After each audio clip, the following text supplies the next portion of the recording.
What's up, y'all? Ryan here, back with my second video for the channel. And I think I'm gonna decide to do less scripted, more kind of unfiltered stream of consciousness stuff, especially after games. Now let's talk about some basketball. The Lakers beat the Pelicans today, 136 to 115. I don't think the score represents how in control the Lakers felt. Actually, 21 points is a lot. What I will say is 136 highest score for a Lakers game this entire season, and they left at least 15 points on the table. Dorian Finney-Smith, Gabe Vincent, and Jared Vanderbilt combined to go 4 for 17 from 3. And I'm only adding Jared Vanderbilt to help DFS and Gabe Vincent out because Vando went 2 for 4. So we got 2 for 13 from Vincent and Finney-Smith. And I think it shows in the plus minus, which isn't everything, but still very valuable just in terms of like getting a sense of how the game flowed when you're on the court. Gabe Vincent, in a game they won by 21 points, he was a -8.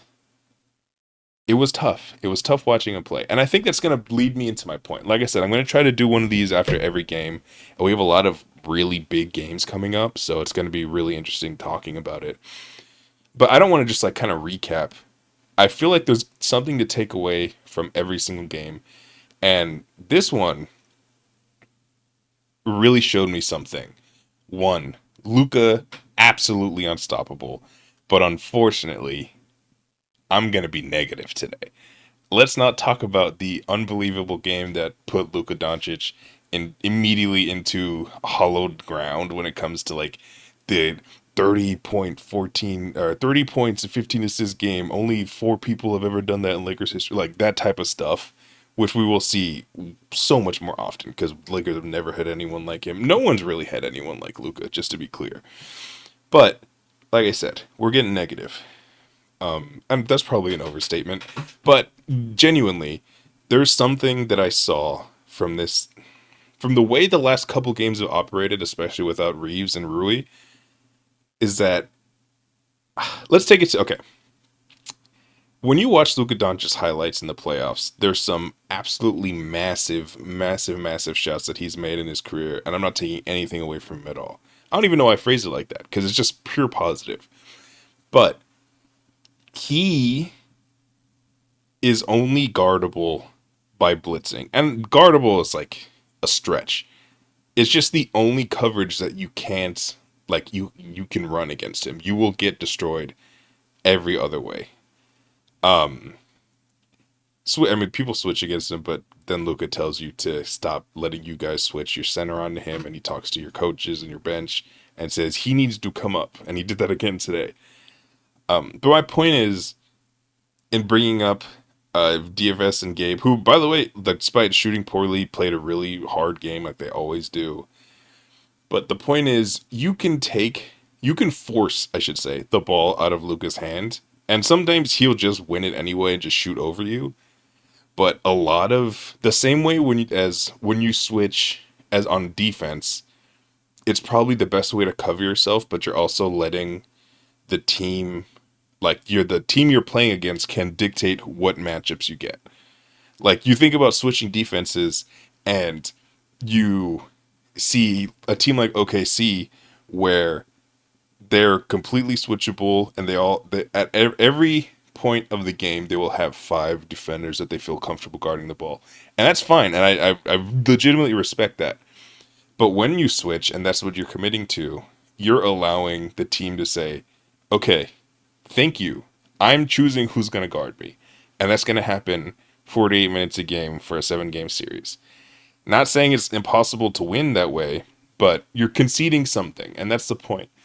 When you blitz, you're also conceding something. It's just that you're conceding that to guys like DFS and Vando and Gabe Vincent. Granted, it's also LeBron James, Austin Reeves, and Rui Hachimura. The latter two didn't play today, so that's why the shot volume was so much for DFS and Vincent. But I think it just speaks to a larger point that there's a certain level of playoff basketball with Luka Doncic and now LeBron James, where you have to depend on your role players making shots. Like if they have a bad game, if we're playing a better team and we get a 2 for 13 performance from DFS and Gabe Vincent on completely wide open shots, by the way, that's where, I mean, I stopped myself mid sentence because I was going to say that's where you can get into trouble. But realistically, that's where every team gets into trouble. If you don't make wide open shots when you have good players shooting the ball, of course it's going to be trouble. So maybe I'm reading a little too far into it. But like I said, I'm going to try to do one of these after every single game going forward. It's going to be quick. It's going to be one take. So I apologize if the listening experience is tough. But that was my takeaway when watching this game. I shouldn't say takeaway. That was like my most provocative thought, where I was like, I I love watching this team. I have for a while. I'm not a Luka bandwagoner in terms of feeling, oh wow, this team's actually good. I wish I started this a little earlier because on record, to folks who may know me, I was very high on the Lakers post January 1st. Probably too high, honestly. But I mean, that's what being a fan is. So I just said that to get that out of the way. Just now, the entire makeup of the team has changed.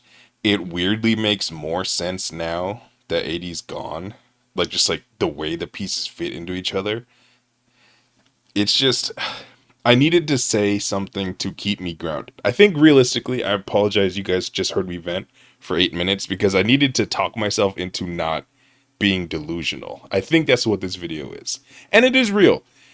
Like me and my brother were watching Luca playoff highlights from last season, and excuse me, not Luca specific playoff highlights. It was like the final 5 minutes of insert playoff game here, and Luca's on the court, send to Adam, and it's like so many made shots from PJ Washington and Derek Jones Jr. and Kyrie, which will be like LeBron and Austin Reeves and Rui. So it's not impossible. In fact, that's why good teams win. It's because you have role players that come through when it's necessary. No matter what version of basketball you play, that's what's going to need to happen. So it is like, it's still just, it's a mandatory reality for playoff teams with legitimate expectations. You're going to need your role players to play well.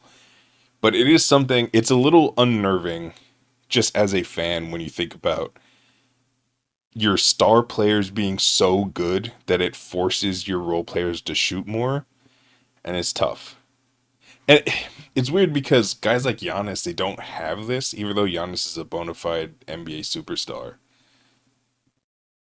When your shooting ability is so good that, or so dangerous, I should say, that it needs to be treated as a threat the second you step across half court, it opens things up for your team more, but then it also means that your team has to come through very consistently. And this is super revisionist, super like not smart basketball talk. But the Mavs multiple times in their run last year were a couple PJ Washington 20-point games, or like Derek Jones Jr. career high 3-point shooting moments away from like being a second round exit. And it's crazy to think about how differently everything looks, even if things end up exactly the same as they are today.